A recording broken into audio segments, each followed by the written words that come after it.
It would appear that if the Vikings are going to stumble and fall this year, it won't be because of lack of points on the board. In all 6 of their games this season, they've scored a minimum of 27 points.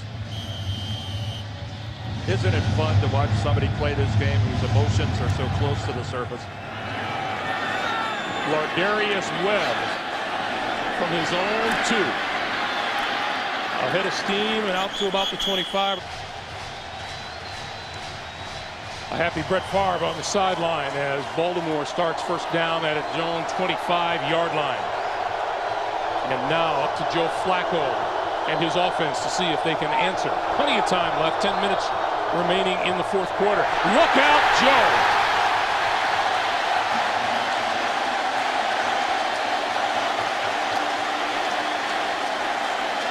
It is difficult enough when you block Jared Allen, but when you don't touch him, life's impossible. How do you just not block Jared Allen? How do you not put a hat on him?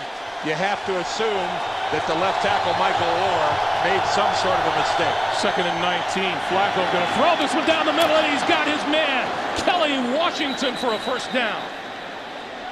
And we have a penalty marker back at about the 17-yard line. Offside. Defense number 91 is declined. Result of the play is a first down. And Kelly Washington down on the field. Well, you can see right there again another mistake made, this time by the secondary of the Vikings. And what a collision between Madieu Williams and Kelly Washington.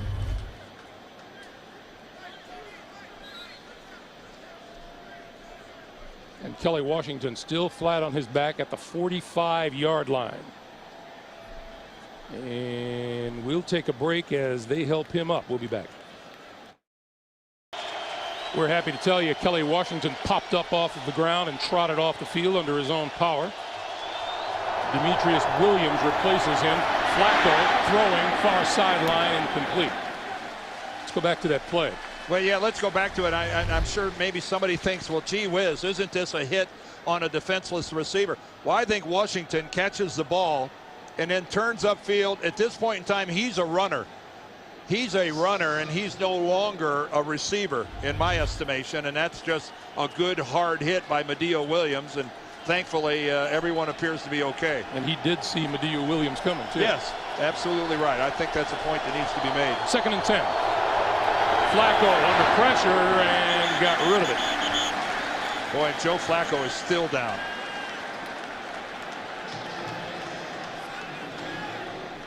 Third and 10. And Joe is really kind of walking a little gingerly now.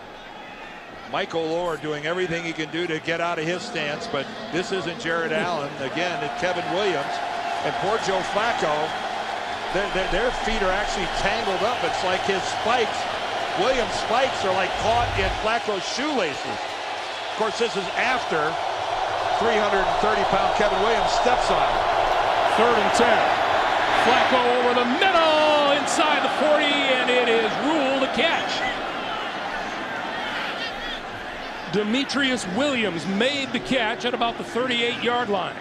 And Baltimore is trying to get up there in a hurry. We can see the ball moving. Here comes a challenge flag.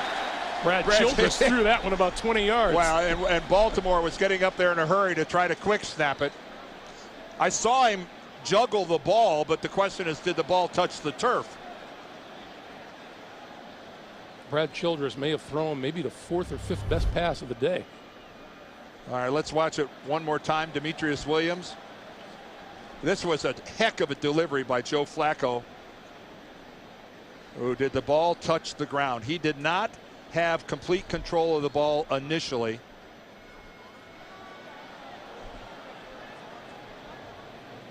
Oh, that angle I don't think is going to give Mike Carey enough to make a decision. Let's take a look at it this angle. He doesn't field it cleanly, and the question is, as he curls up there, did the ball ground? Touch the ground? And that angle isn't going to give Mike Carey a definitive look. Edge goes to the original call on the field in that case, which is called a completion. A reception. That's right. Here's one more look at it. Now right there. Is it skidding along the ground? ground? Right there, you could make an argument, and I'm sure the argument is, if you're Baltimore, that he had complete control of the ball. If you're Minnesota, you're saying, no, he didn't have control of the ball. It skidded along the field. That's the look that Mike Carey, I think, is going to agonize over a little bit. And is that enough to overturn the call on the field? And at 27-10 with 9 minutes and change remaining, this is not an insignificant play. I don't know that he sees enough there to overturn the call.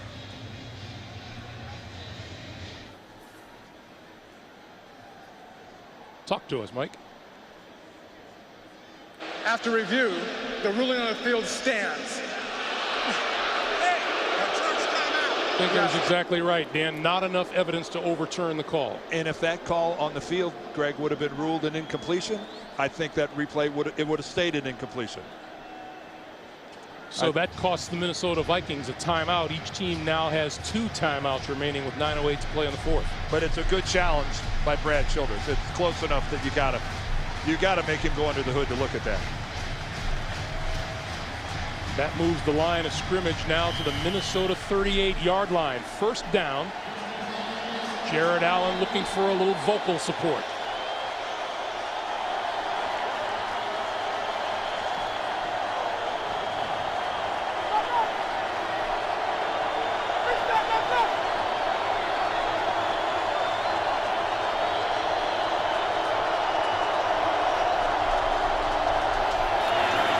Flacco out of the shotgun, going to throw it to Rice, and Rice wrapped up after about a 5-yard gain or so, maybe 6. Boy, another good open field tackle by Chad Greenway. He's had a couple of those today. 5-yard pickup, 2nd and 5.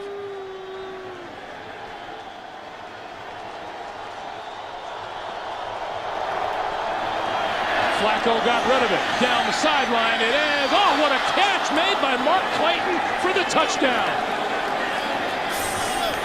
I'm telling you, Joe Flacco is getting pummeled in the Baltimore pocket. He's going down time after time, and somehow he's able to throw the ball effectively. He put that thing up there where he counts on his guy to make a play. Pema becomes a spectator, and Clayton makes the catch. Boy, did this place get a little quiet, huh? Well, you can't give Joe Flacco enough credit. The extra point is good, and with 8:35 to play here in the 4th, once again a 10-point lead for Minnesota. Joe Flacco's on the phone going, I'm getting killed back there. But take a look at this. This is just one-on-one. Flacco identifies just single coverage, and Carl Pema just has his back turned to the football. Johnson, the safety, is a non-factor, and there goes Joe one more time, gets caught in the vice. But he drops this right in there, and Carl Pema just is complete. You can't make a play with your back turned to the football. That is not the way to play corner. Dan, I believe I've been saying that for forever. Yeah, I mean, he saw the football. He wasn't surprised by it, but he was turned the wrong way. And in a matter of moments, Mr. Favre and the offense will be on the field again. Yeah, Brett's going no baseball cap yet. This game's a long way from being over. Keep in mind, Percy Harvin has a 101-yard kickoff return this year. He's fast. Harvin on the move to 12. Just across the 25 to about the 26.5-yard line. Well, here's where running the football is a premium. But if you have to throw it, at least you have confidence in the guy that's going to put it in the air. But this should be Adrian Peterson time. Coming backside. Coming backside. He gets the handoff. Breaks it outside. Look out. Adrian Peterson off to the races. 40. 20. And knocked out of bounds at about the 16-yard line. Maybe the 15. Adrian Peterson time. It takes 11 people to play defense against Adrian Peterson. If one guy gets out of position, this is what can happen. And that time, Dominique Foxworth got caught to the inside, and Ed Reed was not able to get over and reroute Adrian Peterson. That's a 58-yard pickup when all is said and done. Adrian Peterson, 139 yards on the day. How about the hustle by Tavares Gooden getting all the way over there to knock him out of bounds? Here's Chester Taylor looking for running room on the near side. He's wrapped up at the 15-yard line by Dannell Ellerbe.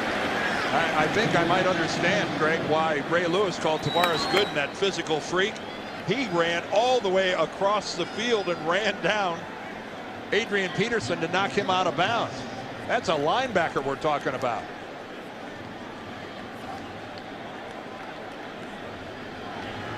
Well, we've got that 100-yard game taken care of that he hasn't seen since opening week at Cleveland. Yeah, well, he's got another notch. Right up the middle, close to the 10, is Chester Taylor.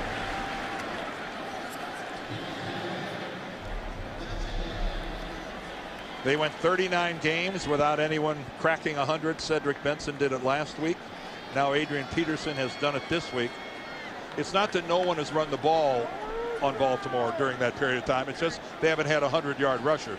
Greg, you and I were there at the Meadowlands when the Giants ran for 207 as a team against Baltimore. No individual 100-yard rusher that day, but they did just fine running the football. Peterson back in the lineup. I guess no coincidence that Peterson and Benson are number 1 and number 2 rushers of the league. On 3rd and 5, Favre to throw. And wrapped up at the 15-yard line is he hurt? Peterson. Is he hurt? He comes up limping. Adrian Peterson got his leg twisted underneath him in that tackle.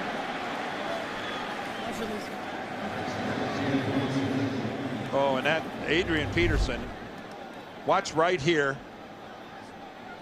Ellerbe comes down low. Oh, and right there he catches his left ankle. His left ankle gets caught underneath. Right there. Now, when that happens, sometimes you look at the ankle bend and you're not sure. You assume it's the ankle. Sometimes the knee can get flexed at the same time. We'll wait for a report. Longwell from 30 yards out drills it. 6:01 to play in the 4th. 30-17 Vikings. Ellerbe makes a heck of a tackle on Peterson. Right there, watch the left foot get planted, and then Ellerbe's body rolls right over it, right at the hip. I didn't see the knee bend at all. It looked like it was just the ankle that moved, but that hurt. Also explains why Adrian Peterson went down at the hands of one tackler. Yeah, well, so that was an outstanding tackle. Of course, Peterson did not have a chance to turn upfield. He really didn't have a chance to make a move. Lardarius Webb, as the Ravens look for some decent field position. Webb from the 8. Across the 25 to about the 27-yard line. And somebody lost their helmet. It has been a head knocker of a day.